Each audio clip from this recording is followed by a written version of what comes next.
اللہ سبحانہ تعالیٰ کے حق کے بعد سب سے بڑا حق انسانوں میں سے ہم پر والدین کا حق ہے۔ ارشاد باری تعالیٰ ہے، وَقَضَى رَبُّكَ أَلَّا تَعْبُدُوا إِلَّا إِيَّاهُ وَبِالْوَالِدَيْنِ إِحْسَانًا إِمَّا يَبْلُغَنَّ عِندَكَ الْكِبَرَ أَحَدُهُمَا أَوْ كِلَاهُمَا فَلَا تَقُل لَّهُمَا أُفٍّ وَلَا تَنْهَرْهُمَا وَقُل لَّهُمَا قَوْلًا كَرِيمًا وَاخْفِضْ لَهُمَا جَنَاحَ الذُّلِّ مِنَ الرَّحْمَةِ وَقُل رَّبِّ ارْحَمْهُمَا كَمَا رَبَّيَانِي صَغِيرًا۔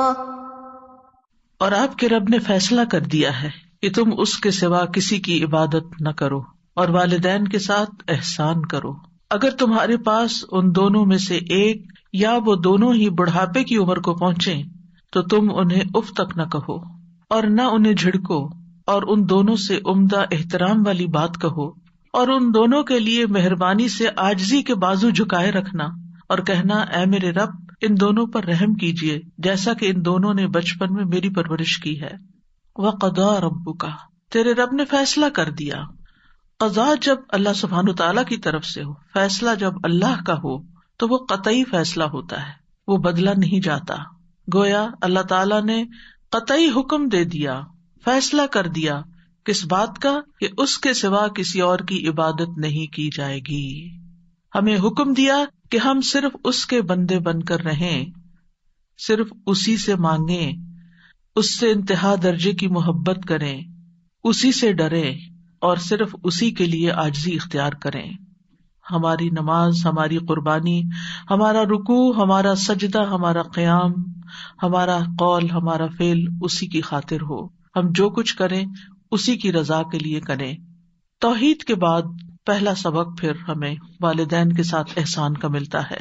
ایک ہی آیت میں اللہ سبحانہ تعالیٰ نے اپنی عبادت کے ساتھ ساتھ ہمیں والدین کے ساتھ حسن سلوک کا حکم دیا ہے۔ والدین کے ساتھ حسن سلوک کرنا ہم سب پر لازم ہے، واجب ہے، ضروری ہے، اور بہت تاکید کے ساتھ اللہ تعالیٰ نے اس کا حکم ہمیں دیا ہے کہ وَبِالْوَالِدَيْنِ إِحْسَانًا، کہ اپنے اقوال کے ساتھ، اپنے زبان کے ساتھ اور اپنے عمل کے ساتھ، اپنے رویے کے ساتھ اپنے والدین کے ساتھ نیک سلوک کرو۔ یعنی ہر وہ بات، ہر وہ کام جس سے والدین کو کوئی فائدہ حاصل ہو یا والدین کو اس سے کوئی خوشی حاصل ہو تو یہی ان کے ساتھ حسن سلوک کرنا ہے، اور اس میں ان کی نافرمانی نہیں کرنا۔ یعنی کوئی بھی چیز اس وقت تک مکمل نہیں ہوتی جب تک اس کا منفی پہلو اس سے دور نہیں کر دیا جاتا۔ یعنی ایک پہلو تو یہ کہ ان کے ساتھ اچھا سلوک کرو، اور دوسرا ساتھ یہ بھی کہ ان کے ساتھ بدسلوکی نہیں کرنا۔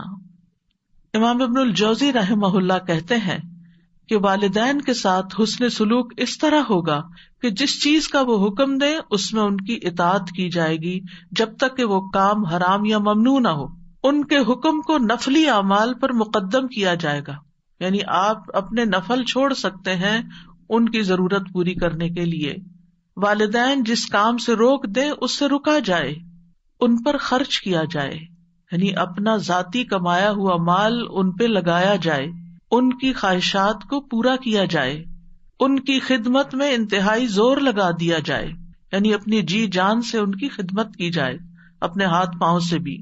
ان کے لیے ادب اختیار کیا جائے، مینرفل ہوں، ان کی ہیبت اپنے دل میں رکھی جائے، لہذا اولاد ان کے سامنے اپنی آواز اونچی نہ کرے اور ان کو پوری آنکھیں کھول کے نہ دیکھے، یعنی جس کو کہتے ہیں نا آنکھیں دکھانا، ان کو اپنی آنکھیں نہ دکھائے، ان کو ان کے نام کے ساتھ نہ پکارے، ان کے پیچھے چلے، اور ان سے جو بھی کوئی ایسا کام سرزد ہو جو اولاد کو ناپسند ہو، جو غیر معقول ہو، تو اس پر اولاد صبر کرے، لیکن ان کے ساتھ بدتمیزی اور بد اخلاقی کا برتاؤ نہ کرے۔ پھر فرمایا اما یبلغن عندک الکبر، اگر ان میں سے تمہارے پاس کوئی بڑھاپے کی عمر کو پہنچ جائے، یعنی پہلے تم والدین کے پاس تھے، تم ان کے محتاج تھے، اب بڑھاپے اور کمزوری کی وجہ سے وہ تمہارے پاس آ گئے، اور وہ تمہارے محتاج ہو گئے، تمہارے ضرورت مند ہو گئے. تو ایسی صورت میں جب وہ تمہارے پاس رہتے ہیں تو پھر کیا نہ کرو، فلا تقل لہما اف، ان سے اف تک مت کہو. اف سے مراد ہر وہ کلام ہے جو سخت ہو، سختی سے بات کرنا، یا قبیح ہو، ناپسندیدہ ہو، برا ہو. اصل میں اف ہر گندی اور قابل نفرت چیز کو کہتے ہیں. گندی اور قابل نفرت چیز اف. عربوں میں اف اور تف، اف ناخنوں کی میل کو کہتے ہیں، اور تف وہ حقیر چیز جو زمین سے آپ اٹھاتے ہیں، یعنی بالکل بیکار سی. تو والدین کے لیے اف اور تف کا لفظ استعمال نہیں کر سکتے. تو محاورے میں کسی بری چیز سے اظہار نفرت کے لیے اف کا لفظ بولا جاتا ہے. یہ ایسا کلمہ ہے جس میں بیزاری اور اکتاہٹ پائی جاتی ہے. اف یعنی انسان اپنی بیزاری دکھاتا ہے اور اکتاہٹ دکھاتا ہے، تو ایسا کرنا منع ہے. یعنی اکتاہٹ کا ہلکا سا کلمہ جس میں 2 حرف ہیں، اف، وہ بھی نہ کہو. کہاں یہ کہ بڑے بڑے سینٹینسز اور بڑی بڑی اسپیچز ان کے سامنے کر ڈالو کہ جس میں سخت الفاظ سے ان کے ساتھ تم بات کر رہے ہو. ولا تنہرہما، اور ان کو جھڑکو بھی نہیں. نہر کہتے ہیں سختی سے جھڑکنے کو، یعنی ان کو ڈانٹ نہیں سکتے. یعنی کسی ایسے کام میں ان کے ساتھ ڈانٹ کے بات مت کرو جو تمہیں پسند نہیں. نہ دل میں بیزاری آئے، نہ زبان سے بیزاری کا اظہار ہو، اور نہ ہی رویے میں بیزاری ہو. اف دل کی بیزاری کا زبان سے کلمہ ادا کرنا ہے، اور تنہر کا مطلب یہ ہے کہ ڈانٹ ڈپٹ کرنا. تو ایک طرف حکم کیا دیا گیا کہ احسان کرو، اور دوسری طرف یہ کہ احسان کرتے ہوئے، نیکی کرتے ہوئے جب تھک جاؤ یا کوئی ایسی بات والدین کی طرف سے تمہارے سامنے آ رہی ہے جس سے تم بیزار ہوتے ہو، تو اس بیزاری کا اظہار بھی نہ کرو، نہ زبان سے اور نہ رویے سے، بلکہ ہمیشہ سعادت مند اولاد کی طرح ان سے معاملہ کرو.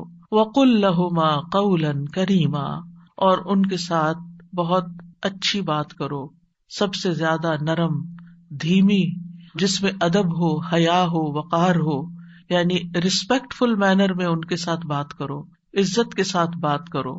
مجاہد کہتے ہیں کہ تم ان کا نام نہ پکارو، یعنی ان کا نام نہ لو، بلکہ اگر کبھی ذکر کرنا ہو تو ان کی کنیت سے، یا اگر سامنے بلا رہے ہیں تو اے ابا جان یا اے امی جان، یا جو بھی کسی معاشرے یا کلچر میں رائج ہے وہ لفظ جس میں ادب اور احترام موجود ہو. اسی طرح ایک قول یہ ہے قولاً کریمہ سے کہ جس طرح بچپن میں وہ تمہارے پیشاب پخانہ کو صاف کرتے وقت کوئی کراہت محسوس نہیں کرتے تھے، تمہارے پیمپر چینج کرتے، اور ایک وقت تھا جب پیمپر بھی نہیں ہوتے تھے، بچے کپڑے بھی خراب کر دیتے تھے اور بھی طرح طرح سے اپنی غلاظت پھیلا دیتے تھے، تو والدین بغیر کسی نفرت کے اور بغیر منہ بنائے اور بغیر کسی بیزاری کا اظہار کیے تمہاری ساری نجاست دھوتے رہے، صاف ستھرا کرتے رہے تمہیں، بلکہ محبت سے پیش آتے رہے. اب تم بھی ان سے وہی سلوک کرو کہ اگر تمہیں اب ان کی کوئی نجاست صاف کرنی پڑے، انہیں نہلانا پڑے، یا ان کے رال صاف کرنے پڑے، یا ان کے جسم سے نکلنے والی کسی اور گندگی کو صاف کرنا پڑے، تو اس میں بیزاری کا اظہار نہ کرو، بلکہ ان کا جو کام بھی کرو محبت کے ساتھ کرو. پھر فرمایا وَاخْفِضْ لَهُمَا جَنَاحَ الذُّلِّ مِنَ الرَّحْمَةِ، کہ ان کے لیے رحمت کے ساتھ عاجزی کے پر جھکا لو.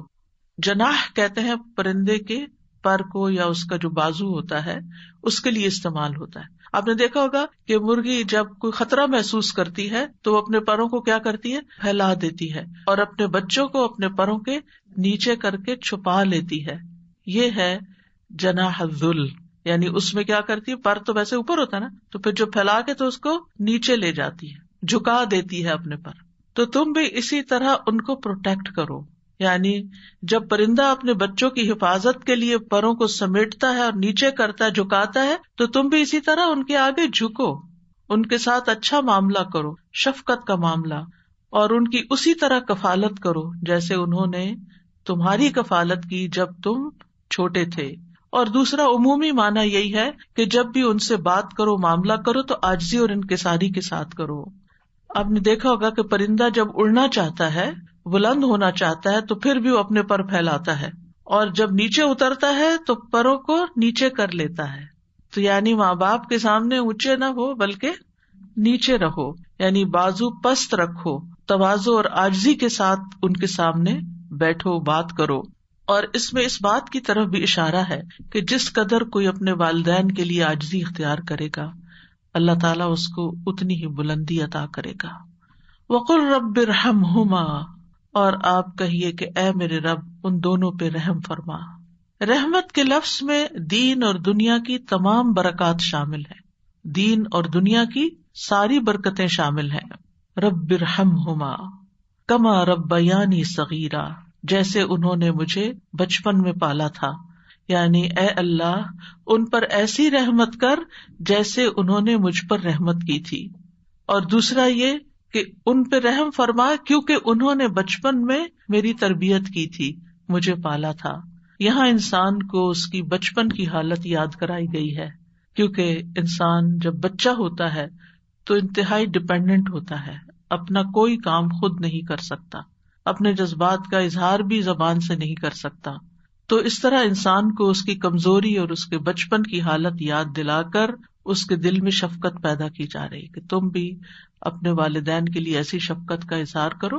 اور آپ دیکھیے جب اللہ سبحانہ وتعالیٰ نے حکم دے دیا اور انسان پھر بھی وہ حق ادا نہ کر سکا تو اس کو دعا سکھا دی کہ یا رب میں تو اس قابل نہیں اور میں تو ان کا حق ادا ہی نہیں کر سکتا، لہٰذا میں تجھ سے دعا کرتا ہوں کہ تو ان پہ رحم فرما، تو ان کی ساری ضروریات پوری فرما. اور یہ حقیقت ہے کہ ہم خود کچھ بھی کر لیں، جو ماں نے تکلیفیں اٹھائی ہماری پیدائش کے وقت ہماری دنیا میں لانے کے لیے، ہم تو ایک حصہ بھی اس کا حق ادا نہیں کر سکتے. پھر جب ولادت کے دوران ایک ایک کانٹریکشن ماں نے لی، ایک ایک پین جو برداشت کی، وہ ہم ساری زندگی بھی خدمت کریں تو اس درد کو ہم محسوس نہیں کر سکتے اور اس کا بدلہ نہیں چکا سکتے. پھر اس کے بعد جو دودھ پلایا اور جو ہماری نجاست صاف کی اور راتوں کو ہمارے لیے جاگ جاگ کر ہماری خدمت کی اور ہمارے لیے دعائیں کی، خود بھوکے رہ کے ہمیں کھلایا، ساری ضروریات ہماری پوری کی. تو یہ سب کچھ کس بات کا تقاضا کرتا ہے کہ ہم خود یا رب حق ادا نہیں کر سکتے، تو ہی ان پر رحم فرما اور تو ہی ان کی تمام ضروریات پوری فرما. صحابہ کی زندگی میں ہم دیکھتے ہیں کہ وہ اپنے والدین کے لیے دعائیں کرتے ہیں. ہانی بنت ابی طالب کے ایک آزاد کردہ غلام ہے ابو مرہ، وہ کہتے ہیں ایک بار وہ ابو ہریرہ کے ساتھ ان کے وطن عقیق گئے جہاں سے وہ تھے. جب ابو ہریرہ اپنے وطن پہنچے تو بڑی اونچی آواز میں کہا، اماں جان السلام علیکی ورحمۃ اللہ وبرکاتہ. انہوں نے جواب دیا، وعلیک السلام ورحمۃ اللہ وبرکاتہ. پھر ابو ہریرہ کہنے لگے، رحمک اللہ کما ربیتنی صغیرا، اللہ تعالیٰ آپ پر رحم فرمائے جیسے آپ نے میری بچپن میں پرورش فرمائی. تو والدہ نے جواب دیا، فجزاک اللہ خیرا ورضی عنک کما بررتنی کبیرا. اے میرے بیٹے تمہیں بھی اللہ بہترین جزا دے اور تم سے راضی ہو جائے جیسا تم نے میرے ساتھ بڑھاپے میں نیک سلوک کیا. یعنی جب اولاد والدین کو دعائیں دیتی ہے تو والدین اس سے بڑھ کر دعائیں دیتے ہیں. یہاں بھی آپ دیکھیں ابو ہریرہ کی دعا چھوٹی ہے لیکن والدہ کی دعا بڑی ہے. فجزاک اللہ ورضی عنک، اس میں دو چیزیں آ گئی، کما بررتنی کبیرا. سلف صالحین اپنے والدین کے لیے خوب خوب دعائیں کرتے تھے. عامر بن عبداللہ بن زبیر کہتے ہیں، میرے والد فوت ہو گئے تو میں نے پورا سال اللہ سے ایک ہی دعا مانگی کہ اے اللہ میرے والد کو معاف فرما دے. یعنی مسلسل یہی دعا کرتے رہے. سفیان ابن عیینہ کہتے ہیں، جو شخص 5 نمازیں ادا کرتا ہے گویا اس نے اللہ کا شکر ادا کیا، یعنی وہ شاکرین میں سے ہے. اور جو ہر نماز کے بعد والدین کے حق میں دعا کرتا ہے تو اس نے ان دونوں کا بھی شکر ادا کیا. یعنی جو شخص نماز پڑھتا ہے اور پھر نماز میں دعا کر لیتا ہے گویا وہ شکر گزاروں میں سے ہے. اور اس میں آپ دیکھیے کہ علماء یہ کہتے ہیں کہ جیسے اللہ سبحانہ تعالیٰ کے حق کے بعد سب سے بڑا حق پھر نبی صلی اللہ علیہ وسلم کا ہے، تو نماز میں جب تشہد پڑھتے ہیں تو تشہد میں پہلے درود شریف پڑھتے ہیں اور پھر اس کے بعد والدین کے لیے دعا کرتے ہیں، ربنا اغفر لی ولوالدی وللمؤمنین یوم یقوم الحساب. یہ حکمت ہے اس دعا کے یہاں رکھے جانے کی. ہر بچے کو جسے نماز سکھائی جاتی ہے اس کو یہ دعا بھی سکھائی جاتی ہے کہ ویسے تو ہم عام طور پر دعا کرنا بھول جاتے ہیں، لیکن جو بچہ نماز پڑھتا ہوگا وہ ہر صورت یہ دعا کرے گا ہی کرے گا. اور اس طرح اولاد کی دعاؤں میں ماں باپ ہمیشہ جب تک وہ زندہ ہیں شامل رہیں گے، چاہے والدین زندہ ہیں یا والدین فوت ہو چکے ہیں. ہر دو صورت میں والدین کے لیے دعا کرنی چاہیے. ان کی اگر کوئی سختی یا ان سے کسی قسم کی کوئی ناگوار صورتحال زندگی میں پیش بھی آئی تو بھی والدین اس بات کے حقدار ہیں کہ ان کے لیے دعائیں کی جاتی رہیں، اور جو شکر گزار ہوتا ہے وہی اللہ تعالیٰ کا محبوب ہوتا ہے. اور شیطان کا کام کیا ہے؟ اس کا کیا کہنا تھا؟ وَلَا تَجِدُ أَكْثَرَهُمْ شَاكِرِينَ، کہ تو انسانوں کی اکثریت کو شکر گزار نہیں پائے گا. بلکہ ہونا یہ چاہیے کہ جہاں آپ کی کوئی ضرورت اٹکے، جہاں آپ کو کوئی پریشانی لاحق ہو، اتنی ہی والدین کے لیے دعائیں زیادہ بڑھا دیں، کثرت کے ساتھ دعائیں کریں، اور خصوصاً سجدوں میں. یعنی آپ باندھ لیں کہ کس وقت آپ نے لازماً یہ دعا پڑھنی ہے، کیونکہ یہاں پر حکم دیا گیا وَقُلْ رَبِّ ارْحَمْهُمَا كَمَا رَبَّيَانِي صَغِيرًا، کہ یہ کہتے رہیے کہ اے رب ان پہ رحم فرما جیسے انہوں نے مجھے بچپن میں پالا. لہذا بہتر یہی ہے کہ نماز میں سجدے میں تسبیحات پڑھنے کے بعد یہ دعا کم از کم ایک دفعہ تو ایک سجدے میں ضرور ہی ہو، اگر زیادہ ہو تو اور بھی اچھا، کیونکہ ان احسنتم احسنتم لانفسکم، اگر تم نے احسان کیا تو اپنے ہی فائدے کے لیے کیا. اور پھر آپ دیکھیے کہ جو شخص والدین کے لیے دعا نہ کرے وہ محروم ہے. بعض صحابہ کہتے ہیں والدین کے لیے دعا نہ مانگنا اولاد کی زندگی کو تنگ کر دیتا ہے.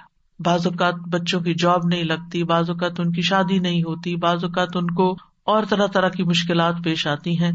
ان کو یہی نصیحت کرنی چاہیے، ان کو یہی سبق سکھانا چاہیے کہ وہ اپنے والدین کے ساتھ حسن سلوک کریں. وہ ان کے ساتھ اچھے ہوں گے تو اللہ سبحانہ وتعالیٰ ان پر مہربانی کرے گا. یہ مشکلات کے حل کے لیے، پرابلمس کو دور کرنے کے لیے، غم اور دکھ اور ڈپریشن کا علاج ہے کہ انسان زیادہ سے زیادہ والدین کے ساتھ احسان کا سلوک کرے. بلکہ جب کسی بھی انسان کے ساتھ احسان کرے تو سوچے کیا میں نے اپنے والدین کے لیے بھی کچھ کیا. اب دیکھیے کہ بعض اوقات ہم اپنے دوستوں کو، رشتہ داروں کو، اوروں کو کتنے بڑے بڑے گفٹ دے دیتے ہیں، لیکن ہم اپنے ماں باپ کی طرف سے صدقہ کرنا بھول جاتے ہیں. خاص طور پر رمضان میں آپ دیکھیے کہ ہم جہاں اپنی طرف سے، اپنے بال بچوں کی طرف سے، کسی کی طرف سے بھی کچھ کریں تو ماں باپ کو نہ بھولیں، ان کی طرف سے سب سے پہلے کریں، کیونکہ اللہ سبحانہ وتعالیٰ نے اپنے حق کے بعد والدین کا ذکر کیا ہے. سورۃ النساء میں آتا ہے وَاعْبُدُوا اللَّهَ وَلَا تُشْرِكُوا بِهِ شَيْئًا وَبِالْوَالِدَيْنِ إِحْسَانًا، اور اللہ کی عبادت کرو اور اس کے ساتھ کسی چیز کو شریک نہ بناؤ، اور اپنے ماں باپ کے ساتھ حسن سلوک کرو. سورۃ البقرہ میں آتا ہے وَإِذْ أَخَذْنَا مِيثَاقَ بَنِي إِسْرَائِيلَ لَا تَعْبُدُونَ إِلَّا اللَّهَ وَبِالْوَالِدَيْنِ إِحْسَانًا، اور وہ وقت یاد کرو جب ہم نے بنی اسرائیل سے پختہ عہد لیا تھا، پکا وعدہ لیا تھا اس بات پر کہ تم اللہ کے سوا کسی کی عبادت نہ کرنا اور والدین کے ساتھ احسان کرنا. اللہ سبحانہ وتعالیٰ اپنے شکر کے بعد والدین کے شکر کا حکم دیتے ہیں. سورۃ لقمان میں آتا ہے وَوَصَّيْنَا الْإِنسَانَ بِوَالِدَيْهِ حَمَلَتْهُ أُمُّهُ وَهْنًا عَلَى وَهْنٍ وَفِصَالُهُ فِي عَامَيْنِ أَنِ اشْكُرْ لِي وَلِوَالِدَيْكَ إِلَيَّ الْمَصِيرُ، اور ہم نے انسان کو اپنے والدین کے ساتھ نیک سلوک کا تاکیدی حکم دیا. اس کی ماں نے اسے کمزوری پر کمزوری سہتے ہوئے اپنے پیٹ میں اسے اٹھائے رکھا. یعنی پریگنینسی کے دوران صحت مند سے صحت مند ماں کسی نہ کسی طرح ضرور متاثر ہوتی ہے، اور اس کے اوپر کمزوری کے پیچز آتے ہیں، اور 2 سال اس کے دودھ چھڑانے میں لگے، یعنی اپنی ہڈیوں کی کیلشیم تمہارے اندر ٹرانسفر کر دی. اسی لیے یہ حکم دیا کہ میرا شکر ادا کرو اور اپنے والدین کا بھی. آخر میرے ہی پاس لوٹ کر آنا ہے، واپس تو میرے پاس آنا ہے، پھر میں تمہیں بتاؤں گا کہ تم کیا کر کے آئے ہو. تو انشکر لی ولیوالدیک، اور والدین میں سے بھی پھر یاد رکھیے ماں کا حق زیادہ ہے، کیونکہ ماں بچے کے لیے تکلیفیں زیادہ اٹھاتی ہے. وَوَصَّيْنَا الْإِنسَانَ بِوَالِدَيْهِ إِحْسَانًا حَمَلَتْهُ أُمُّهُ كُرْهًا وَوَضَعَتْهُ كُرْهًا وَحَمْلُهُ وَفِصَالُهُ 30 شهرا حَتَّى إِذَا بَلَغَ أَشُدَّهُ وَبَلَغَ 40 سَنَةً قَالَ رَبِّ أَوْزِعْنِي أَنْ أَشْكُرَ نِعْمَتَكَ الَّتِي أَنْعَمْتَ عَلَيَّ وَعَلَى وَالِدَيَّ وَأَنْ أَعْمَلَ صَالِحًا تَرْضَاهُ وَأَصْلِحْ لِي فِي ذُرِّيَّتِي إِنِّي تُبْتُ إِلَيْكَ وَإِنِّي مِنَ الْمُسْلِمِينَ. اور ہم نے انسان کو اس کے ماں باپ کے ساتھ نیکی کرنے کی تاکید کی. اس کی ماں نے اسے ناگواری کی حالت میں اٹھائے رکھا، یعنی پریگنینسی کا عرصہ جو ہے وہ کوئی خوشگواری کا نہیں ہوتا، اس میں طرح طرح کی اٹھتے بیٹھتے چلتے پھرتے کھاتے پیتے لیٹتے جاگتے ہر حال میں عورت کو کوئی نہ کوئی تکلیف لاحق ہو رہی ہوتی ہے. اور اسے ناگواری کی حالت میں جنا، یعنی جنم دینے کی جو تکلیفیں تھی وہ اپنی جگہ، اور اس کے حمل اور اس کے دودھ چھڑانے میں 30 مہینے لگ گئے، یعنی 2.5 سال کا عرصہ، یہاں تک کہ جب وہ اپنی پوری قوت کو پہنچا اور 40 برس کو پہنچ گیا تو اس نے کہا، اے میرے رب مجھے توفیق دے کہ میں تیری اس نعمت کا شکر ادا کروں جو تو نے مجھ پر اور میرے ماں باپ پر انعام کی، اور یہ کہ میں وہ نیک عمل کروں جسے تو پسند کرتا ہے، اور میرے لیے میری اولاد میں اصلاح فرما دے. بے شک میں نے تیری طرف توبہ کی اور بے شک میں حکم ماننے والوں میں سے ہوں. اور اس میں آپ دیکھیے کہ جب ایک بچہ اس طریقے سے اپنے والدین کا شکر ادا کرتا ہے اور اس کے لیے دعا کرتا ہے کہ اللہ مجھے توفیق دے کہ میں یہ کر سکوں، کیونکہ اللہ کی توفیق کے بغیر کوئی کام نہیں ہو سکتا، اور پھر نیک عمل کی دعا کرتا ہے اور اپنی اولاد کی اصلاح کی دعا بھی کرتا ہے اور توبہ کرتا ہے اور اللہ کا حکم ماننے کا عہد کرتا ہے، تو پھر اللہ تعالیٰ کیا فرماتے ہیں؟ اللہ تعالیٰ فرماتے ہیں اولئک الذین نتقبل عنہم احسن ما عملوا، یہ ہیں وہ لوگ جن سے ہم ان کے اچھے عمل قبول کر لیں گے، یعنی انہوں نے جو بہترین عمل کیے وہ عمل ہم قبول کریں گے. ہم سب کو اس بات کی فکر ہوتی ہے کہ ہماری نیکیاں پتہ نہیں قبول ہوتی ہیں یا نہیں. جو ماں باپ کے ساتھ نیک سلوک کرنے والا ہے ان کے لیے اللہ تعالیٰ کا وعدہ، یہ سورۃ الاحقاف کی آیت نمبر 15 اور 16 ہے کہ اللہ تعالیٰ ان کے نیک اعمال کو قبول کر لے گا. وَنَتَجَاوَزُ عَنْ سَيِّئَاتِهِمْ فِي أَصْحَابِ الْجَنَّةِ، اور ہم ان کی خطاؤں سے درگزر کر دیں گے. ایسے لوگ جن کی یہ صفات ہوں، جن کی یہ ٹریٹس ہوں، ان کی خطائیں ہم دور کر دیں گے. فی اصحاب الجنہ، وہ جنت والوں میں ہوں گے، جنت کے ساتھیوں میں سے ہوں گے. وعد الصدق، سچا وعدہ ہے اللہ کا، اس میں کوئی شک نہیں. الذی کانوا یوعدون، وہ جس کا وہ وعدہ کیے جاتے ہیں. جب انسانوں کے ساتھ نیکی کرنے کا خیال آئے تو سب سے پہلے والدین کو یاد کریں. ایک شخص نے جہاد میں جانے کی نبی صلی اللہ علیہ وسلم سے اجازت مانگی. آپ نے پوچھا کیا تمہارے والدین زندہ ہیں؟ اس نے جواب دیا ہاں. آپ نے فرمایا ففیہما فجاہد، جاؤ ان دونوں میں جہاد کرو، یعنی جاؤ ان کی خدمت کرو، وہاں تمہارا جہاد ہے. کیونکہ بعض سچویشنز ایسی ہوتی ہیں کہ والدین ایسی ضرورت میں ہوتے ہیں کہ ان کی وہ ضرورت کوئی اور پوری ہی نہیں کر سکتا سوائے آپ کے، اور وہ خاص بیسک ضروریات ہوتی ہیں. مثلا ان کا کھانا پینا ہے، ان کا علاج معالجہ ہے، ان کی ایسی ضرورت ہے کہ جو آپ ہی نے کرنی ہے، لہٰذا اس خدمت کو کبھی بھی بھلانا نہیں چاہیے.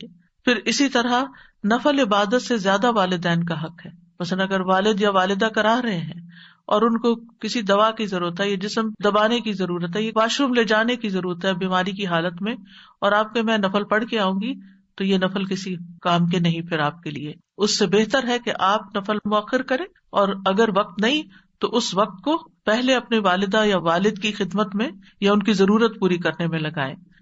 اگر والدین مشرک ہوں، اگر والدین کفر کریں، وہ بدعت کریں، وہ شرک کریں، والدین اللہ کے نافرمان ہوں، غلط کام کرتے ہوں، تو کیا پھر بھی صلہ رحمی کرنی ہوگی؟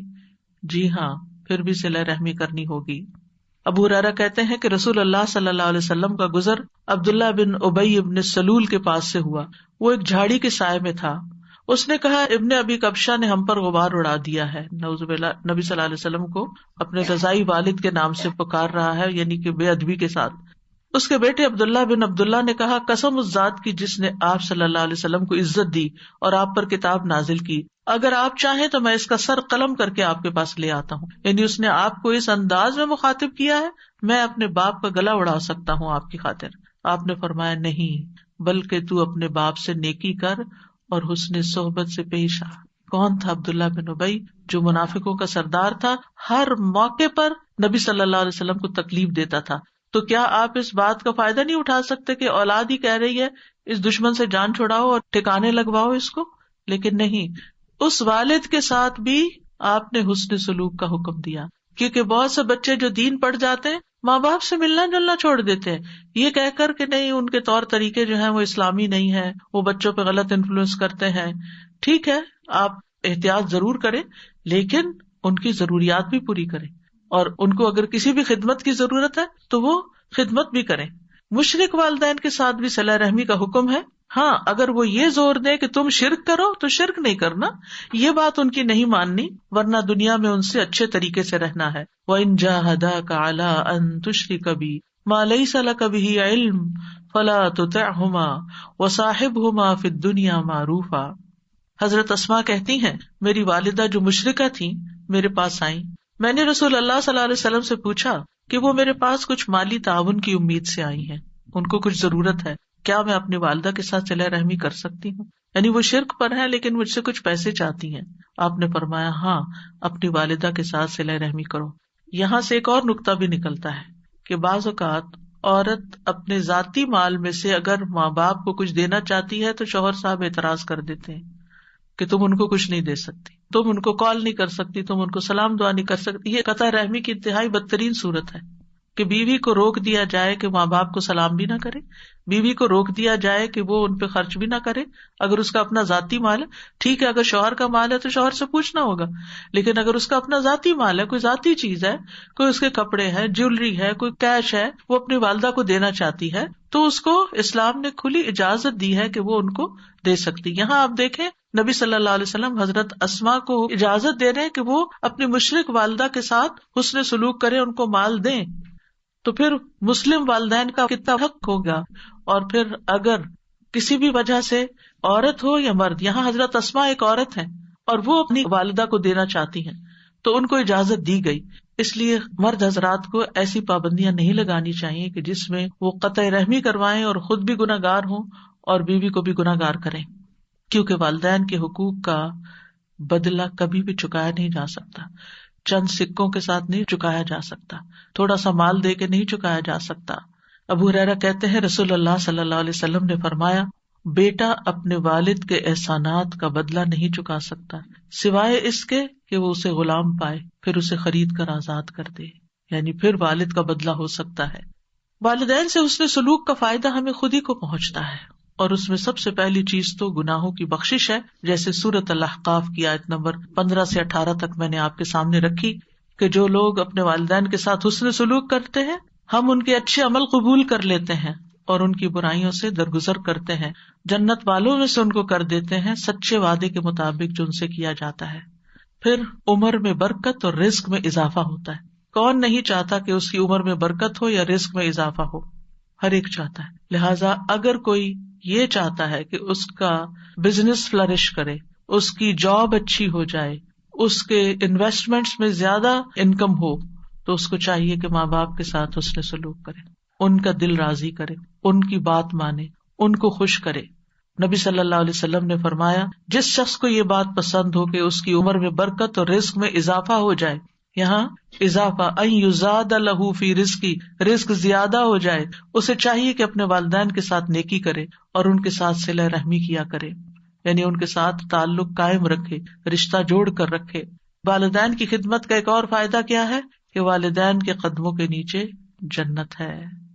والدین سے حسن سلوک جنت میں داخلے کا باعث ہے. حضرت عائشہ کہتی ہیں کہ رسول اللہ صلی اللہ علیہ وسلم نے فرمایا میں جنت میں داخل ہوا تو وہاں قرآن کی تلاوت کی آواز سنائی دی. میں نے پوچھا یہ کون ہے؟ جنت میں تلاوت. مجھے بتایا گیا یہ حارثہ بن نعمان ہے. رسول اللہ صلی اللہ علیہ وسلم نے ان سے کہا یہی نیکی ہے، یہی نیکی ہے. اور حارثہ بن نعمان اپنی والدہ کے ساتھ بہت زیادہ حسن سلوک کیا کرتے تھے، تو اس نیکی کی وجہ سے جنت میں بھی ان کی آواز سنائی گئی کہ وہاں ان کی تلاوت کی آواز آ رہی ہے. یعنی جو لوگ نیک سلوک کرتے ہیں اپنے ماں باپ سے، ان کا تذکرہ وہاں بھی ہوتا ہے. اور اس کے برعکس والدین سے نافرمانی کے نقصانات کیا ہیں؟ سب سے پہلے یہ کہ یہ تو ہے ہی حرام کاموں میں سے. نبی صلی اللہ علیہ وسلم نے فرمایا اللہ نے تم پر ماؤں کی نافرمانی کو حرام قرار دیا ہے. کبیرہ گناہ ہے والدین کی نافرمانی. نبی صلی اللہ علیہ وسلم سے کبیرہ گناہوں کے بارے میں پوچھا گیا تو آپ نے فرمایا اللہ کے ساتھ کسی کو شریک ٹھہرانا اور ماں باپ کی نافرمانی کرنا. والدین کی نافرمانی کرنے والا ملعون ہے. رسول اللہ صلی اللہ علیہ وسلم نے فرمایا اللہ ایسے شخص پر لعنت کرے، یعنی وہ رحمت سے دور ہو جائے جس نے اپنے والدین کی نافرمانی کی، یعنی ایک جائز بات نہیں مانی یا ان کو گالی دی، برا بھلا کہا. والدین کے نافرمان کی کوئی عبادت قبول نہیں ہوتی. رسول اللہ صلی اللہ علیہ وسلم نے فرمایا 3 لوگ ہیں جن کی نہ فرض عبادت قبول ہوتی ہے نہ نفل قبول ہوتی ہے. ان میں سے ایک والدین کا نافرمان اور بد سلوک، یعنی بات بھی نہیں مانتا اور سلوک بھی اچھا نہیں کرتا. دوسرے احسان جتانے والا. تیسرے تقدیر کو جھٹلانے والا. پھر والد کی ناراضگی اللہ کی ناراضگی ہے. نبی صلی اللہ علیہ وسلم نے فرمایا رب کی رضامندی باپ کی رضامندی میں ہے اور رب کی ناراضگی باپ کی ناراضگی میں ہے. والدین کی نافرمانی سے عمر گھٹ جاتی ہے. کعب کہتے ہیں اللہ اس بندے کو جلد ہلاک کر دیتا ہے جو اپنے ماں باپ کا نافرمان ہوتا ہے تاکہ اس کو جلدی عذاب دے سکے، یعنی قبر میں اور آگے آخرت میں. اور جب بندہ اپنے والدین کا فرما بردار ہوتا ہے تو اللہ اس بندے کی عمر کو بڑھا دیتا ہے تاکہ وہ نیکی اور خیر میں اور زیادہ اضافہ کر سکے. یعنی جتنی جتنی انسان کی عمر لمبی ہوتی ہے اس کو نیکی کرنے کے زیادہ موقع مل جاتے ہیں. اتنے رمضان زیادہ اس کی زندگی میں، اتنی نمازیں اس کی زندگی میں زیادہ، اتنی قرآن کی تلاوت، صدقہ خیرات بڑھتا ہی چلا جاتا ہے. سلف صالحین کہتے ہیں جو اپنے والدین کی نافرمانی کرتا ہے اس کی اولاد بھی اس کی نافرمان بن جاتی ہے. والدین کے نافرمان کے لیے قبر میں بھی سزا ہے. عوام بن حوشب رضی اللہ عنہ یہ صحابی ہیں، وہ کہتے ہیں میں ایک دفعہ کسی بستی میں گیا، وہاں پڑاؤ کیا. اس کے پاس ایک قبرستان تھا. عصر کی نماز کا وقت ہوا تو وہاں سے ایک قبر پھٹی، یعنی قبر کھل گئی اور ایک آدمی نمودار ہوا. اس کا سر گدھے کی سر کی طرح تھا اور جسم انسان کے جسم کی طرح تھا. وہ 3 دفعہ ہینگا یعنی گدھے کی آواز نکالی، پھر قبر اس کے اوپر مل گئی. تو گاؤں میں ایک عمر رسیدہ عورت اون کاٹ رہی تھی. تو ایک عورت نے کہا وہ بوڑھی عورت دیکھ رہے ہو؟ میں نے کہا ہاں. اسے کیا ہے؟ اس نے کہا وہ اس کی ماں ہے. میں نے پوچھا اس کا قصہ کیا ہے؟ اس نے بتایا کہ یہ شراب پیتا تھا، جب وہ جانے لگتا تو ماں کہتی اے بیٹے اللہ سے ڈر جاؤ، کب تک تم شراب پیتے رہو گے؟ اس نے کہا تم ایسے ہی ہینگتی رہتی ہو جیسے گدھا ہینگتا ہے. جیسے عام طور پہ بچے ماں باپ کو واپس سنا دیتے کہ آپ گرمبل کرتے ہیں، آپ یہ کرتے ہیں، آپ وہ کرتے ہیں. تو اس نے ماں کی نصیحت کو کیا کہا، گدھے کی طرح ہینگتی ہو. پھر وہ عصر کے بعد فوت ہو گیا. تو یہ وہ بندہ ہے جو ہر روز اپنی قبر سے نکلتا ہے، 3 دفعہ ہینگتا ہے، پھر قبر اس پر مل جاتی ہے.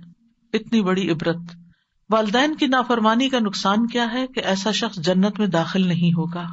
نبی صلی اللہ علیہ وسلم نے فرمایا 3 آدمی جنت میں داخل نہ ہوں گے، نہ ہی قیامت کے دن اللہ ان کی طرف دیکھے گا. نمبر 1 والدین کا نافرمان، نمبر 2 مردوں کی مشابہت اختیار کرنے والی عورت، یعنی ہے عورت، اللہ نے اس کو عورت پیدا کیا اور وہ مرد بنی پھرتی ہے. اور تیسرے دیوس، یعنی وہ بغیرت انسان جو اپنے گھر والوں میں بے حیائی کو دیکھتا ہے اور اس کو برا نہیں لگتا. اور قیامت کے دن ان 3 آدمیوں کی طرف اللہ تعالیٰ دیکھے گا بھی نہیں. ایک والدین کا نافرمان، دوسرے عادی شرابی اور تیسرے دے کر احسان جتانے والا. تو پھر والدین کے ساتھ کیا جائے، کیسے ان کو راضی کیا جائے، کیسے ان کا حق ادا کیا جائے، کیسے حسن سلوک کیا جائے؟ اس میں سب سے پہلی بات یہ ہے کہ ان کی خدمت کی جائے. اگر وہ زندہ ہے تو پھر ان کے کام کیے جائیں. پھر دوسری بات یہ کہ جائز کاموں میں ان کی اطاعت کی جائے اور نافرمانی نہ کی جائے. ہاں اگر کوئی ناجائز بات وہ کہتے ہیں تو وہ نہ مانی جائے. پھر یہ کہ ایسے کام کیے جائیں کہ والدین کے دل سے دعائیں نکلیں. نبی صلی اللہ علیہ وسلم نے فرمایا 3 قسم کے لوگوں کی دعائیں قبول ہوتی ہیں اور ان کی قبولیت پہ کوئی شک نہیں. ان میں سے ایک والد کی دعا جو وہ اپنی اولاد کے لیے کرتا ہے، اور وہ کب کرے گا؟ جب اس کا دل خوش ہوگا اولاد کی طرف سے. پھر اور والدین کو رلانے سے باز رہنا چاہیے، یعنی ماں باپ کو رونے نہیں دینا چاہیے. کوئی ایسی بات، کوئی ایسا کام، کوئی ایسا طریقہ نہیں اختیار کرنا چاہیے کہ ماں باپ رونا شروع کر دیں. ایک آدمی رسول اللہ صلی اللہ علیہ وسلم کی خدمت میں حاضر ہوا اور کہنے لگا میں ہجرت پر آپ سے بیعت کرنے آیا ہوں اور اپنے والدین کو روتا ہوا چھوڑ کے آیا. وہ تو یہ بتا رہا تھا نا کہ میں نے اتنا بڑا کام کیا. آپ نے فرمایا واپس جاؤ، جیسے تم نے انہیں رلایا اسی طرح انہیں ہنساؤ. پھر اسی طرح والدین سے اگر کوئی غلطی ہو جائے تو ان کو رسوا نہ کیا جائے، ان کی برائیاں نہ کی جائیں. افسوس ان لوگوں پر جو دائیں بائیں ہر طرف اپنے ماں باپ کی شکایتیں کر رہے ہوتے ہیں اور ان کو برا بھلا کہہ رہے ہوتے ہیں. پھر والدین پر خرچ کرنا چاہیے. قرآن مجید میں اللہ تعالیٰ فرماتے سورۃ البقرہ میں 215 یسألونک ماذا ينفقون قل ما انفقتم من خیر فللوالدین والاقربین والیتامى والمساکین وابن السبیل وما تفعلوا من خیر فإن اللہ بہ علیم. وہ آپ سے پوچھتے ہیں کیا چیز خرچ کریں، کہو تم خیر میں سے جو بھی خرچ کرو تو وہ ماں باپ اور زیادہ قرابت والوں اور یتیموں اور مسکینوں اور مسافروں کے لیے، اور تم نیکی میں سے جو کچھ بھی کرو گے بے شک اللہ اسے خوب جاننے والا ہے.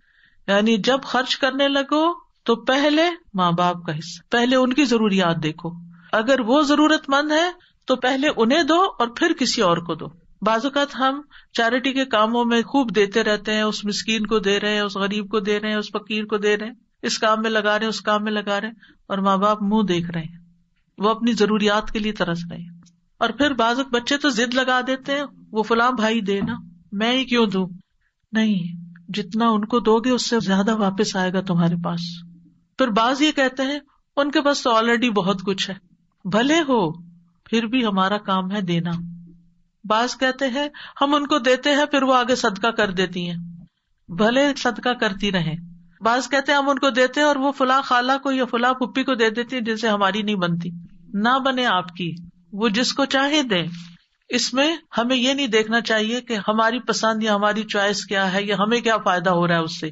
ہمیں بس سب سے بڑا فائدہ یہ کہ ہمارے رب کا حکم پورا ہو رہا ہے اور وہ راضی ہو رہا ہے.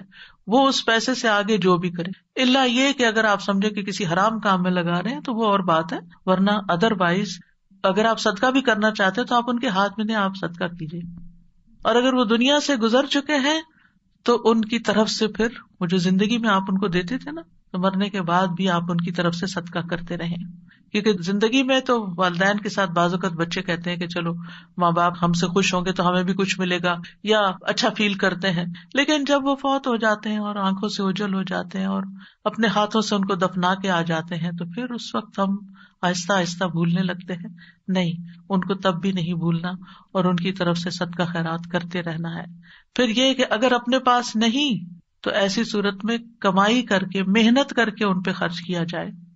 طارق مہر بھی کہتے ہیں ہم مدینہ آئے تو رسول اللہ صلی اللہ علیہ وسلم ممبر پر کھڑے لوگوں سے خطاب فرما رہے تھے. آپ فرما رہے تھے دینے والے کا ہاتھ اونچا ہوتا ہے اور سب سے پہلے تم اسے دو جس کی کفالت کے تم ذمہ دار ہو. یعنی اپنے بچوں پر، اولاد پہ خرچ کرو جو ان کی بیسک نیڈز ہیں. اپنی ماں کو دو، اپنے باپ کو دو، اپنی بہن کو دو، اپنے بھائی کو دو، پھر اپنے قریبی رشتے دار کو دو جو تمہارے قریبی ہو. یہ ترتیب بتا دی گئی. یعنی بیسک نیسیسٹیز گھر کی پوری کر کے، پھر ماں سے شروع کر کے، پھر باپ، پھر بہن، پھر بھائی، پھر قریبی رشتے دار، اور پھر جو تمہارے آس پاس قریب کے لوگ ہوں. اور اگر نہیں تو محنت کر کے دو. کہمس ایک بزرگ تھے، وہ پینٹ کے مسالے بنانے والے کارخانے میں کام کرتے تھے اور اس کے بدلے ان کو 1/3 درہم ملتا تھا. جب شام ہوتی تو وہ پھل خریدتے، پھر اس کو لے کر اپنی والدہ کی طرف آتے اور انہیں پیش کرتے. یعنی تھوڑا سا ہی ہوتا تھا لیکن اس تھوڑے میں سے بھی ماں کے لیے حصہ نکالتے. پھر یہ کہ والدین کی بات کان لگا کے سننی چاہیے، توجہ سے سننی چاہیے.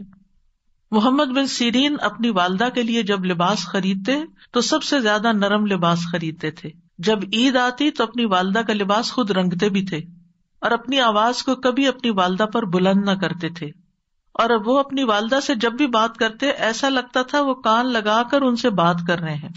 اور جو آدمی آپ کو نہیں جانتا ہوتا، جب وہ آپ کو آپ کی والدہ کے پاس دیکھتا تو وہ والدہ کے پاس دھیمے انداز سے بولنے کی وجہ سے ان کو بیمار سمجھتا تھا. یعنی اتنے آرام سے باتیں کرتے تھے، پیار سے بات کرتے تھے. پھر نیکی کرنے کے بعد ماں باپ کو ثواب پہنچانا. ربیع بن خثیم راستے سے تکلیف دہ چیز کو ہٹاتے اور کہتے یا اللہ اس کا اجر میری والدہ اور میرے والد کو ملے. ان کو تو مل ہی گیا جس نے نیکی کی، لیکن چھوٹے چھوٹے کاموں کا ثواب بھی اپنے ماں باپ کو بھیجتے، کیونکہ وہ عقل مند لوگ تھے. ان کو پتا تھا کہ ان کے لیے جو کریں گے اس کا تو کئی گنا زیادہ لوٹ کر واپس آئے گا ہماری ہی طرف. تو وہ اس کو اپنی سعادت سمجھتے تھے. والدین دنیا سے چلے جائیں تو پھر بھی ان کے حقوق ادا کرنے چاہیے. سب سے پہلے تو ان کے لیے دعائیں. رسول اللہ صلی اللہ علیہ وسلم نے فرمایا مرنے کے بعد انسان کے اعمال کا سلسلہ منقطع ہو جاتا ہے سوائے 3 چیزوں کے جن کا ثواب میت کو پہنچتا رہتا ہے. صدقہ جاریہ کہ جو انسان اپنی زندگی میں خود اپنے ہاتھ سے اپنا مال کسی صدقہ جاریہ کے پروجیکٹ میں لگا جائے، جب تک وہ پروجیکٹ چلتا رہتا ہے آپ کو ثواب پہنچتا رہے گا. دوسرا، لوگوں کو فائدہ دینے والا علم جس سے لوگوں کی زندگی میں کوئی تبدیلی آئے، ان کی زندگی آسان ہو. تیسرے، نیک اولاد جو اس کے لیے دعا کرتی ہے. یعنی سب سے بڑا حق مرنے کے بعد کیا ہے کہ ماں باپ کے لیے دعائیں کرتے رہیں، خصوصاً ان کے گناہوں کی بخشش، استغفار. رسول اللہ صلی اللہ علیہ وسلم نے فرمایا بے شک اللہ عز و جل جنت میں ایک نیک آدمی کے درجے کو بلند کرتا ہے تو پوچھتا ہے اے میرے رب میرے درجات کہاں سے آئے؟ اللہ تعالیٰ فرماتا ہے تیرے حق میں تیری اولاد کے استغفار کی برکت سے، یعنی آگے ان کے درجے بڑھتے رہتے ہیں. ان کی طرف سے صدقہ کیا جائے. ایک آدمی نے عرض کیا میرے والد فوت ہو گئے اور انہوں نے مال چھوڑا لیکن وصیت نہیں کی، اگر میں ان کی طرف سے صدقہ کروں تو ان کے گناہ معاف ہو جائیں گے؟ آپ نے فرمایا ہاں. ایک اور آدمی نبی صلی اللہ علیہ وسلم کے پاس آیا، عرض کیا یا رسول اللہ صلی اللہ علیہ وسلم، میری والدہ بغیر وصیت کیے اچانک فوت ہو گئی ہیں اور میرا گمان ہے کہ اگر وہ بات کرتی تو صدقہ کرتی، تو اگر میں ان کی طرف سے صدقہ کروں تو کیا ان کو اجر ملے گا؟ آپ نے فرمایا ہاں. اور والدین کی طرف سے پانی پلانے کا صدقہ خاص طور پر، اور خصوصاً اگر کسی ویسینٹی میں اس کی بہت ضرورت ہو، لیکن اگر کہیں پانی ہے تو پھر کسی اور اچھے پروجیکٹ میں ان کی طرف سے لگانا چاہیے. ایک شخص نے عرض کیا اللہ کے رسول میری والدہ فوت ہو گئی ہیں، کیا میں ان کی طرف سے صدقہ کر سکتا ہوں؟ آپ صلی اللہ علیہ وسلم نے فرمایا ہاں. میں نے عرض کیا زیادہ افضل کیا بات ہے؟ آپ نے فرمایا پانی پلانا. ان کی طرف سے روزوں کی قضا ادا کرنا، یعنی اگر وہ ایسی بیماری میں فوت ہوئے ہیں کہ روزے نہیں رکھ سکے تو پھر ان کے وفات کے بعد ان کے روزے پورے کیے جائیں روزے رکھ کے. ان کی طرف سے حج کرنا. ایک خاتون نے حج کی نظر مانی لیکن کر نہ سکی، انتقال ہو گیا تو بیٹی نے نبی صلی اللہ علیہ وسلم کی خدمت میں آ کر پوچھا کیا میں ان کی طرف سے حج کر دوں؟ آپ نے فرمایا ہاں تم ان کی طرف سے حج کر سکتی، تو اس کو حج بدل کہتے ہیں. فرمایا کیا تمہاری ماں پہ قرض ہوتا تو تم ادا نہ کرتی؟ تو اللہ کا حق بھی ادا کرو کیونکہ اللہ زیادہ حقدار ہے کہ اس کا قرض ادا کیا جائے. تو اس سے بھی آپ دیکھ سکتے ہیں کہ قرضہ بھی ادا کرنا چاہیے اگر ماں باپ چھوڑ کر فوت ہوئے ہیں. ان کی نظر پوری کرنا. سعد بن عبادہ نبی صلی اللہ علیہ وسلم کے پاس حاضر ہوئے اور عرض کیا میری والدہ فوت ہو گئی ہیں، ان کے ذمے ایک نظر تھی، انہوں نے نظر مانی ہوئی تھی جسے وہ پورا نہیں کر سکی. آپ نے فرمایا تم ان کی طرف سے پورا کر دو، یعنی اولاد کو ماں باپ کے وعدے، نظر اور ان تمام چیزوں کو بھی پورا کرنا چاہیے. والدین کے دوستوں کے ساتھ نیکی کرنی چاہیے، یعنی اگر اپنے والدین حیات نہیں تو سوچئے کہ کون کون ایسے لوگ ہیں جو آپ کے ماں باپ کے بہت قریبی دوست ہیں. اگر وہ زندہ ہیں تو رمضان ہے ان کا حال چال پوچھیے، پھر عید آئے گی تو عید کی مبارک بھیجیے، ضرورت مند ہے تو کچھ پیسے بھجوا دیجیے گفٹ کے طور پر، یعنی کسی بھی طرح سے آپ ان کی خبر لے سکتے ہیں. نبی صلی اللہ علیہ وسلم نے فرمایا نیکیوں میں سب سے بڑی نیکی آدمی کا اپنے باپ کی وفات کے بعد اس کے دوستوں سے اچھا سلوک کرنا ہے. تو والدین کے لیے دعاؤں میں سب سے پہلے وہی دعا رب ارحمہما کما ربیانی صغیرا، رب ارحمہما کما ربیانی صغیرا، رب ارحمہما کما ربیانی صغیرا، رب ارحمہما کما ربیانی صغیرا. پھر ربنا اغفر لی ولوالدی وللمؤمنین یوم یقوم الحساب، ربنا اغفر لي ولوالدي وللمؤمنين يوم يقوم الحساب. اے ہمارے رب مجھے اور میرے والدین اور تمام مومنوں کو اس دن معاف فرما دینا جب حساب لیا جائے گا.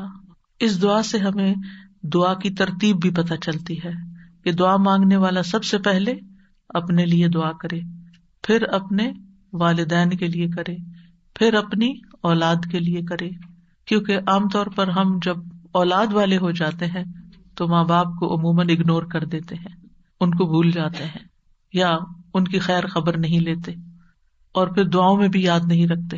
بچہ بیمار ہے اس کے لیے دعا کر رہے ہیں، کوئی پاس نہیں ہو رہا امتحان کے لیے اسٹرگل کر رہا ہے اس کے لیے دعا کریں، جاب نہیں ہے بچے کے لیے دعا کریں، شادی نہیں، بچے بچے بچے ہر وقت بچے، اور ماں باپ اس میں اگنور ہو جاتے ہیں.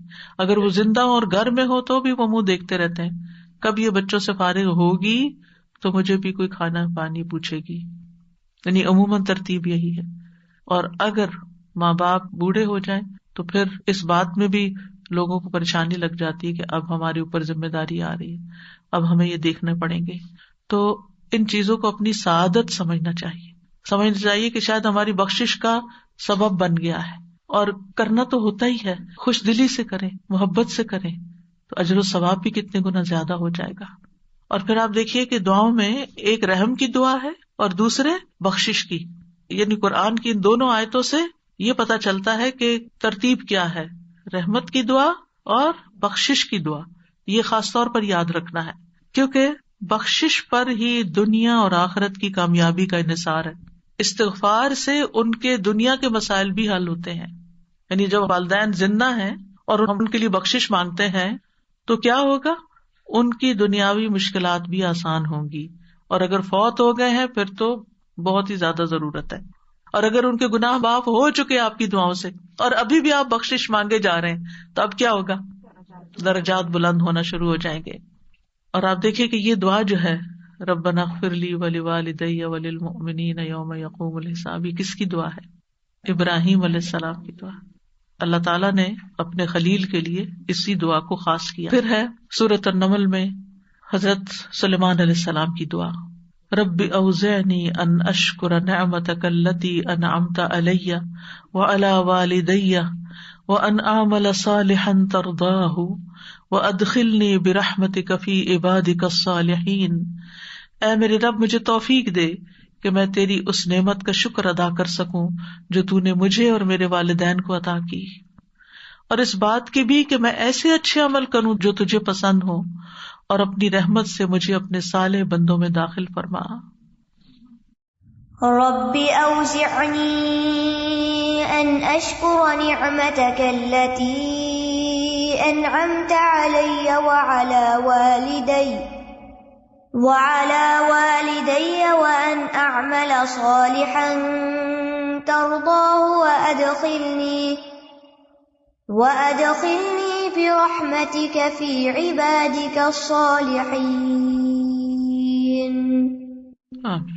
ایک صحابی اپنی والدہ کے لیے دعا کیا کرتے تھے، اللہم اجعلنی من المقربین واجعل امی من الحور العین. اے اللہ مجھے مقربین میں سے بنا دے اور میری ماں کو حور العین بنا دے. بعض لوگ یہ سمجھتے ہیں کہ قرآن مجید میں یا حدیث میں جہاں حور العین کی بات ہوئی اس سے مراد جنت کی حوریں ہیں، اور اس میں دنیا کی عورتیں جو ہیں ان کے علاوہ کوئی اور مخلوق ہے. اصل میں حور العین جنتی عورتوں کی صفت بھی ہے، یعنی جو عورتیں جنت میں جائیں گی انتہائی خوبصورت ہوں گی، یعنی جنت کی خوبصورت ترین عورتوں میں شامل کر لے. ایک عورت کے لیے سب سے زیادہ کس چیز کی خواہش ہوتی ہے؟ یعنی ایک عورت کی کمزوری ہے نا کہ وہ خوبصورت ہو، تو وہ اپنے لیے مقرب ہونے کی دعا بھی کر رہے ہیں اور پھر اپنی والدہ کے لیے انتہائی نیک اور خوبصورت عورتوں میں شامل ہونے کی دعا بھی کر رہے ہیں. اللہ سبحانہ وتعالیٰ ہمیں اپنے والدین کے حق ادا کرنے کی توفیق دے، اور اگر کوئی کمی کوتاہی رہ گئی ہے تو وہ دعاؤں سے پوری ہو سکتی ہے. اگر ہم نے زندگی میں ان کی قدر نہیں کی اور ان کے لیے دعاؤں کے دروازے بند ہو گئے تو اب ہم ان کے لیے دعائیں کریں تاکہ ہم اس کمی کو پورا کریں. ہم نے خدمت نہیں کی اور ہمیں ریگریٹس ہیں. صرف ریگریٹس سے کچھ نہیں بنتا. ریگریٹس انسان کے عمل کی قوت کو کم کر دیتے ہیں. جتنا زیادہ آپ ریگریٹ کریں گے، کاش میں یہ کر لیتا، کاش میں وہ کر لیتا، میں نے یہ کیوں نہ کیا، میں نے وہ غلطی کیوں کر دی، تو شیطان کی طرف سے کیا ہوتا ہے کہ انسان کو بس وہ غمگین رکھتا ہے، پریشان رکھتا ہے. تو غم اور پریشانی میں ہمارے عمل کی قوت کم ہو جاتی ہے. لہٰذا ریگریٹس کو آلٹرنیٹلی تبدیل کر کے ریپلیس کر کے ان کی جگہ دعاؤں کی کثرت کر دیں. اللہ ہمیں توفیق عطا فرمائے. وآخر دعوانا ان الحمد للہ رب العالمین. سبحانک اللہم وبحمدک اشہد ان لا الہ الا انت استغفرک واتوب الیک. السلام علیکم ورحمۃ اللہ وبرکاتہ.